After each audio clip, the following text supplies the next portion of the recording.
अवतल दर्पण के उपयोग और उत्तल दर्पण के उपयोग। स्क्रीनशॉट लेके भाग जाना आपके लिए अभी महंगा पड़ सकता है, क्योंकि आप दोबारा भूल जाइएगा। तो कॉन्सेप्ट समझ लीजिए पूरा एकदम, आज के वीडियो में आपको मज़ा आ जाएगा। तो सबसे पहले अवतल दर्पण को देखिए। अवतल दर्पण में इतना आप समझ लीजिए कि चीज़ें बड़ी दिखती है, यानी जूम होकर दिखती है। तो आप सीधा अवतल दर्पण का उपयोग इस तरह से समझ सकते हैं कि हजामती में प्रयोग हुआ, यानी दाढ़ी बनाने में, क्योंकि दाढ़ी बड़ा बड़ा दिखेगा, अच्छे से दिखेगा।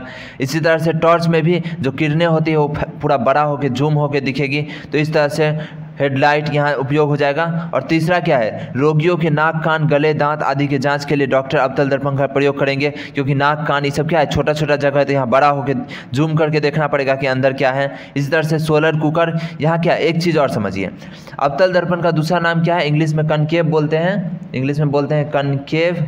और एक और नाम है इसका जिसको बोलते हैं अभिसारी। यानी क्या होता है, इसमें किरणें क्या होते हैं, एक जगह आती है, एकदम अभिसारी, एक पॉइंट पे आती है, इसलिए अभिसारी है।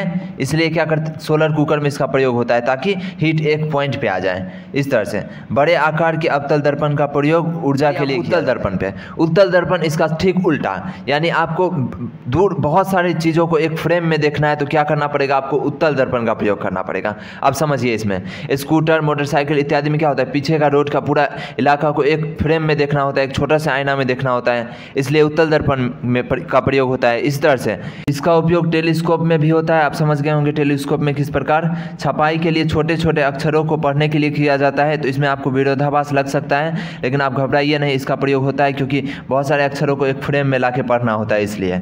इस तरह से उत्तल दर्पण का उपयोग स्ट्रीट लाइट रिफ्लेक्टर के रूप में भी किया जाता है। इस तरह से आप 4-5 लिख सकते हैं। तो अब आपको मैं कॉन्सेप्ट दे दिया हूँ, एग्जाम्पल आप बुक से भी देख सकते हैं, यानी इस तरह का बहुत सारा उपयोग। लेकिन मेन कॉन्सेप्ट क्या याद रखना है, जो मैंने आपको वीडियो में बताया। तो लाइक सब्सक्राइब जरूर कर दीजिए। और अब आप स्क्रीनशॉट ले सकते हैं, अवतल दर्पण का ले लीजिए और उत्तल दर्पण का ले लीजिए।